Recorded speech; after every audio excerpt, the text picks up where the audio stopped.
तो hello engineer, कैसे हैं आप सब। आज की वीडियो में दोस्त हम बात करेंगे आपके इलेक्ट्रिकल थर्ड सेमेस्टर के स्टूडेंट के लिए उनके इम्पॉर्टेंट सब्जेक्ट ट्रिपल ईएम। कहने का मतलब electrical and electronics engineering material subject को पढ़ना है उनको। तो उनमें मैं उन्हीं क्वेश्चंस को आज डिस्कस करूंगा जो कि आपके सेमेस्टर एग्जाम में आपके आने वाले हैं इस बार। तो मैं जितने भी क्वेश्चन यहाँ बताऊंगा सारे क्वेश्चन आपके प्रीवियस ईयर बेस्ड हैं, आधारित हैं। और आपके बीटीयूपी सेमेस्टर एग्जाम में हर बार यही क्वेश्चंस रिपीट हो रहे हैं लगातार। तो यदि सिर्फ आप इन्हीं क्वेश्चंस को पढ़ लेते हैं, तैयार कर लेते हैं अच्छे से, तो आप डेफिनेटली अच्छा स्कोर कर जाएंगे अपने इस पर्टिकुलर सब्जेक्ट में। तो दोस्तों, मेरा नाम है अनुभव। आज की वीडियो में हम बात करेंगे कि ट्रिपल ई में कौन कौन से चैप्टर आपको पढ़ने हैं। पहले मैं उसको डिस्कस करता हूँ, उसके बाद मैं सभी क्वेश्चंस को आपको बता देता हूँ 10 से 15 मिनट की वीडियो में, छोटी सी वीडियो में। बाकी आप लोग इन्हीं सब क्वेश्चंस को प्रिपेयर कर लीजिएगा। तो चलिए, बिना किसी टाइम वेस्ट किए वीडियो को हम स्टार्ट करते हैं। दोस्तों, जो आपको इसमें चैप्टर पढ़ना है आपके ट्रिपल ईएम सब्जेक्ट में, वो आपको टोटल 8 चैप्टर पढ़ना है। पहला चैप्टर आपका है क्लासिफिकेशन का, दूसरा चैप्टर आपका है कंडक्टिंग मटेरियल का, और जो तीसरा चैप्टर है मेरे प्यारे साथियों, वो है रिव्यू ऑफ सेमीकंडक्टर मटेरियल का। और जो चौथा चैप्टर है आपके इंसुलेटिंग मटेरियल से रिलेटेड है, जिसमें आपको डिफरेंट टाइप के इंसुलेटिंग मटेरियल को पढ़ना है, जिसमें आपका पोर्सिलिन आता है, सिरेमिक आता है, उनकी प्रॉपर्टीज को पढ़ना है। और हम पांचवें चैप्टर की बात करें तो उसमें आपको इंसुलेटिंग मटेरियल के एप्लीकेशंस को देखना है, कि जैसे आपका प्लास्टिक होता है, थर्मोप्लास्टिक होता है, थर्मोसेटिंग होता है, इन सभी पॉलीमर होता है, इन सभी का कहाँ पे यूज किया जाता है आपके पूरे इलेक्ट्रिकल पावर सिस्टम में। तो सारी चीज़ों को आपका कहाँ पे यूज किया जाता है, इन सब चीज़ों को आपको देखना है। उसके बाद आपको शिफ्ट हो जाना है। देखिए, आपने कंडक्टिव मटेरियल पढ़ लिया, सेमी कंडक्टिव मटेरियल पढ़ लिया और इंसुलेटिंग मटेरियल पढ़ लिया। उसके बाद आपका एक कॉन्सेप्ट आता है मैग्नेटिक मटेरियल का। तो आप लोगों ने बीडब्ल्यू में पढ़ा होगा कि मैग्नेटिक सर्किट क्या होता है। तो वो जो मैग्नेटिक मटेरियल से ही बनाए जाते हैं, आपकी मैग्नेटिक सर्किट जो फॉर्म होता है वो मैग्नेटिक मटेरियल का बनता है। तो उसमें सॉफ्ट मैग्नेटिक मटेरियल कौन सा होगा, हार्ड मैग्नेटिक मटेरियल कौन सा होगा, सारी चीज़ों को आपको देख कर चलना होगा मेरे प्यारे साथियों। उसके बाद हम बात करते हैं, आपको एक चैप्टर पढ़ना है जो आपका 7वां चैप्टर है, वो आपका है स्पेशल मटेरियल का। तो 7वें चैप्टर में आपको स्पेशल मटेरियल पढ़ना है, जिसमें आपको वेरिस्टर को पढ़ना है, थर्मिस्टर को पढ़ना है, इन सब चीज़ों को आपको सोल्डर को पढ़ना है, थर्मोकपल को पढ़ना है, इन्हीं सब चीज़ों को पढ़ना है। और जो आपका लास्ट चैप्टर आता है मेरे प्यारे साथियों, वो लास्ट चैप्टर जो आपका आता है उसमें आपका मेंशन होता है कि आप जितने भी इलेक्ट्रिकल मशीन को यूज कर रहे हैं, जैसे अभी आप लोगों ने इलेक्ट्रिकल मशीन फर्स्ट में पढ़ रहे होंगे, डीसी मशीन पढ़ रहे होंगे और ट्रांसफार्मर पढ़ रहे होंगे, तो वो सब कौन से मटेरियल से बनाए जाते हैं, सिलिकॉन स्टील का किस प्रकार से यूज किया जाता है, ट्रांसफार्मर में सीआरजीओ का कोर किस प्रकार से यूज किया जाता है, सारी जितने भी चीजें हैं, आपका मोटर है, जनरेटर है, अल्टरनेटर है, वो सब किस मटेरियल से बनाई जाती है, इन सब चीजों को आपको लास्ट चैप्टर में पढ़ना है। इस प्रकार से मैंने 8 चैप्टर को डिस्कस कर दिया, तो आपको एक ओवरव्यू मिल गया होगा। अब मैं सिर्फ जो प्रीवियस ईयर में आपके क्वेश्चंस आए हैं उन्हीं को डिस्कस करता हूँ। तो देखिए, जो आपका प्रीवियस ईयर में आया हुआ क्वेश्चंस है उसी को मैं आपके सामने यहाँ पे दिखाता हूँ। वही सब क्वेश्चंस आपके इस बार भी आने वाले हैं। तो जो आपका पहला क्वेश्चन है, परमाणुवीय संरचना के आधार पर इलेक्ट्रिकल एंड इलेक्ट्रॉनिक्स इंजीनियरिंग पदार्थों का क्या कीजिए, वर्गीकरण कीजिए मेरे प्यारे साथियों। ये जो क्वेश्चन है आपके सेमेस्टर एग्जाम में कई बार से पूछा जा रहा है, लगातार पूछा जा रहा है। तो इस क्वेश्चन को आप लोग तैयार कर लीजिएगा, ये आपके पहले चैप्टर का है। उसके बाद जो दूसरा क्वेश्चन इंपॉर्टेंट है आपका बन सकता है, वह है परमाणु संरचना के आधार पर व्याख्या कीजिए किस प्रकार विद्युत इंसुलेटर विद्युत के खराब चालक होते हैं। इसको आपको समझाने के लिए कह रहा है।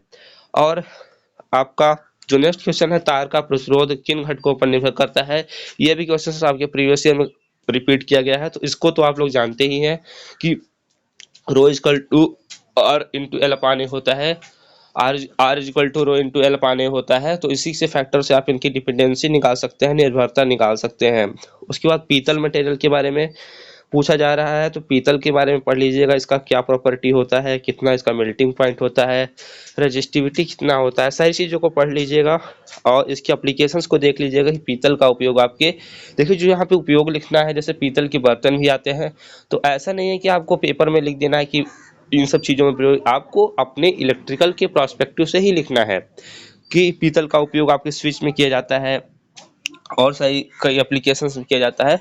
तो आपको जितने भी चीज़ें लिखना है अपने इलेक्ट्रिकल के प्रोस्पेक्टिव से ही, पॉइंट ऑफ व्यू से ही लिखना है। ये नहीं कि कुछ भी लिख देना है, ऐसा नहीं करना है आपको। अपने पेपर में आपको इलेक्ट्रिकल के पावर सिस्टम के को ध्यान में देते हुए चीज़ों को एक्सप्लेन करना है प्यारे साथियों। उसके बाद शॉर्ट नोट लिखने के लिए आता है, तो उसमें सिरेमिक मटेरियल आ सकता है, पोर्सिलिन मटेरियल है, टेंसाइल स्ट्रेंथ क्या होता है, जिसे आप तन्यता गुण कहते हैं। कोई भी मटेरियल कितनी कैपेसिटी तक क्या होता है, खींच सकता है, तन सकता है, उसी को उसके क्या कहते हैं, टेंसाइल स्ट्रेंथ कहते हैं।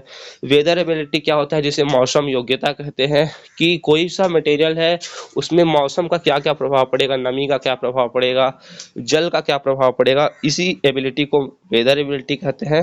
तो इन सब चीज़ों को आप लोग देख लीजिएगा प्यारे साथियों। जो क्वेश्चन 6 आपकी स्क्रीन पर दिख रहा होगा, क्वेश्चन नंबर 6, तो इस पे भी आपका आता है कि वॉल्यूम रेजिस्टेंस क्या होता है, रेजिस्टिविटी क्या होता है, फिर घर्षण प्रतिरोध, सरफेस रेजिस्टेंस, कांटेक्ट रेजिस्टेंस, संक्षारण, ये सब क्या होता है, इन सबको देख लीजिएगा। और दोस्त जो आपका 7वां है, सबसे मोस्ट आईएमपी क्वेश्चन हम कह सकते हैं, यदि आपका कंपैरिजन आएगा तो ये क्वेश्चन सो आपके एग्जाम में छपा हुआ मिलेगा, तो इसे जरूर देख लीजिएगा। और इसको अलग अलग से भी एक्सप्लेन करने के लिए बोला जा सकता है, लेकिन यदि आप इसका कंपैरिजन पढ़े रहेंगे तो अलग से तो एक्सप्लेन कर ही लेंगे। यदि कंपैरिजन वाला क्वेश्चन आएगा तो ये जरूर छपा रहेगा आपके पेपर में। उसके बाद सुपर कंडक्टिविटी, सुपर कंडक्टर क्या होते हैं, टंगस्टन की व्याख्या कीजिए, लो रेजिस्टिविटी मटेरियल के बताइए। देखिए दोस्त, आपका जो इम्पोर्टेंट है टॉपिक मैं बता देता हूँ अभी से, हाई रेजिस्टिविटी मटेरियल और लो रेजिस्टिविटी मटेरियल दोनों में डिफरेंस पूछता है कि किसका रेजिस्टेंस कितना होगा, और हाई रेजिस्टिव मटेरियल कौन कौन से होते हैं, लो रेजिस्टिव मटेरियल कौन कौन से होते हैं। ये सारी चीज़ें आपको एक्सप्लेन करने के लिए आपके पेपर में आती है, तो ये सब चीज़ों को देख लीजिएगा। उसके बाद सोल्डर क्या होता है, सोल्डर किस प्रकार से किया जाता है, फ्यूज मटेरियल में कौन कौन सी चीज़ें यूज होती हैं, सारी चीज़ों को देख लीजिएगा। बाकी mercury, nichrome, high resistivity material, ये सारी चीज़ों को आप लोग देख लीजिएगा। इनको नोट करना हो तो कहीं पे नोट कर लीजिए, बाकी मैं टेलीग्राम पे इसे सेंड कर दूंगा। उसके बाद ऊर्जा बैंड के आधार पर चालक, अर्धचालक, कुचालक का वर्गीकरण कीजिए, सेमीकंडक्टर मटेरियल को डिफाइन कीजिए, इलेक्ट्रिकल प्रॉपर्टी ऑफ सेमीकंडक्टर बताइए, और P type N type semiconductor क्या होते हैं। और शॉर्ट नोट लिखने के लिए आएगा तो लिख दीजिएगा इलेक्ट्रॉनिक कंपोनेंट में। उसके बाद यहाँ पे हम बात करते हैं, आपका 23 क्वेश्चन है, सिलिकॉन और जर्मेनियम के बारे में बोला गया है। उसके बाद register, capacitor, transistor, diode, explain material losses, material में किस प्रकार से लॉसेस होते हैं, सारी चीज़ों को आपको देख लेना है। उसके बाद आपको इलेक्ट्रिकल जो आपके इंसुलेटिंग मटेरियल होते हैं उसके आपके तापीय गुण और भौतिक गुण, मतलब थर्मल प्रॉपर्टी और फिजिकल प्रॉपर्टी, दोनों को देख लेना है। यही सब आपके इंपॉर्टेंट क्वेश्चंस है। थर्मोकपल को पढ़ लीजिएगा, थर्मोकपल मोस्ट आईएमपी है, क्योंकि वो आपके ईआईएम में भी आता है, electrical instrument and measurement subject में, और आपके ट्रिपल ईएम में भी आता है, तो किसी एक न एक में आएगा ही आएगा।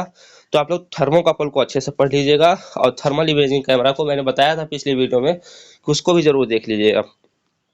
और थर्मोप्लास्टिक क्या होता है, थर्मोसेटिंग क्या होता है, और पॉलीमर क्या होता है, पॉलीविनाइल क्लोराइड क्या होता है, बैकेलाइट क्या होता है। बैकेलाइट आप लोगों ने अप्लाइड केमिस्ट्री में पढ़ा होगा, वही सब चीज़ें यहाँ पे भी हैं, थोड़ा सा डिटेल में इसको देखना है, एप्लीकेशंस को, प्रॉपर्टी को। बाकी सारी चीज़ें यहाँ पे बैकेलाइट पीवीसी के बारे में सेम रहने वाली है, तो इसमें ज़्यादा एफर्ट नहीं लगाना है। उसके बाद 31 क्वेश्चन आप देखेंगे, तो इसमें आपको प्लास्टिक की प्रॉपर्टी को बताना है कि प्लास्टिक क्या होते हैं, कहाँ पे यूज होते हैं, कौन कौन से इसका गुण होता है। उसके बाद सर थर्मोसेटिंग मटेरियल, थर्मोकपल, ये सारी चीज़ें मैंने बता ही दिया। और दोनों में कंपैरिजन आता है, यदि कंपैरिजन आएगा तो थर्मोप्लास्टिक में, और थर्मो सेटिंग में, दोनों में आपका कंपैरिजन आएगा। और उसके बाद सॉफ्ट मैग्नेटिक मटेरियल, देखिए सॉफ्ट मैग्नेटिक मटेरियल आपसे पूछा जाता है, मृदु चुंबकीय पदार्थ क्या होते हैं, गुणों की विवेचना कीजिए। ये सारे क्वेश्चन आपसे पूछे जाएंगे प्यारे साथियों। तो इन सब चीज़ों, सारी चीज़ों को आप लोग अभी से तैयार कर लीजिए, जितना भी समय मिलता है। एक बार नोट्स आपके पास है ही, एक बार गो थ्रू हो जाइएगा उससे, अपने पीडीएफ से नोट्स के, या फिर नोट्स बनाया है तो बहुत ही अच्छी बात है। उसके बाद सॉफ्ट मैग्नेटिक मटेरियल क्या होता है, hard magnetic material, magnetic material कितने प्रकार के होते हैं, फेरो मैग्नेटिक होता है, और आपको प्रतिचुम्बकी, अनुचुम्बकी, लौह चुम्बकी, इस प्रकार से 3 टाइप के होते हैं। तो सारी के प्रकारों को पढ़ लीजिएगा, उसके एग्जाम्पल को पढ़ लीजिएगा, प्रॉपर्टी को और एप्लीकेशन को जरूर देखिएगा।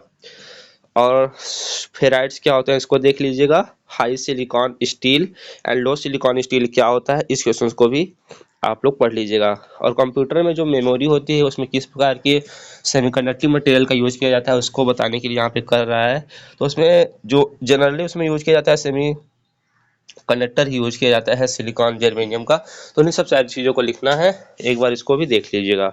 उसके बाद एक इंपॉर्टेंट क्वेश्चन आता है जो कि 5 नंबर का है, वो है आपका, देखिए इतने ही क्वेश्चंस आपको पढ़ने हैं, मतलब इसमें बहुत से क्वेश्चन रिपीट हो गए हैं और यही सब क्वेश्चंस आपके प्रीवियस ईयर में पूछे भी गए हैं। और एक बार प्रीवियस ईयर को भी देख लीजिएगा कि कौन से क्वेश्चंस आपसे पूछे जा रहे हैं। बाकी अपना किसी भी क्वेश्चंस को एक्सप्लेन करते समय ध्यान दीजिएगा कि उसके बारे में लिखना है पहले कुछ 4 से 5 लाइन, उसके बाद उसके एप्लीकेशंस को जरूर लिखना है, उसकी प्रॉपर्टी को जरूर लिखना है, उसकी melting point, boiling point, resistivity, connectivity, जो भी चीज़ें आपको पता है सारी चीज़ों को मेंशन कर देना है। और एक इम्पॉर्टेंट टॉपिक आता है कि उसके एप्लीकेशन को जरूर लिखना है कि आपके इलेक्ट्रिकल पावर सिस्टम में कहाँ कहाँ पे वो चीज़ें यूज की जा रही हैं। जैसे आपका कॉपर आ गया तो कॉपर का यूज आप वाइंडिंग में करेंगे, वायरिंग में करेंगे, जहाँ जहाँ भी आपको लगता है कि हम यहाँ पे कॉपर का यूज कर सकते हैं सारी चीज़ों को बता देना है अपने कॉपी में, तभी आप लोग अच्छा परफॉर्म कर पाएंगे। और किसी भी क्वेश्चंस को डिटेल में एक्सप्लेन कीजिएगा, कम से कम 3.5 से 4 पेज में ही एक्सप्लेन कीजिएगा, इससे कम मत कीजिएगा। तो मिलते हैं, मेरी तरफ से आप लोग को बेस्ट ऑफ लक। दोस्तों मेरा भी एग्जाम है, टाइमिंग नहीं मिलता, किसी प्रकार से मैनेज करके वीडियोज अपलोड करता हूँ। तो बाकी मेरी तरफ से बेस्ट ऑफ लक, नोट्स को पढ़ते रहिए। Thanks for watching.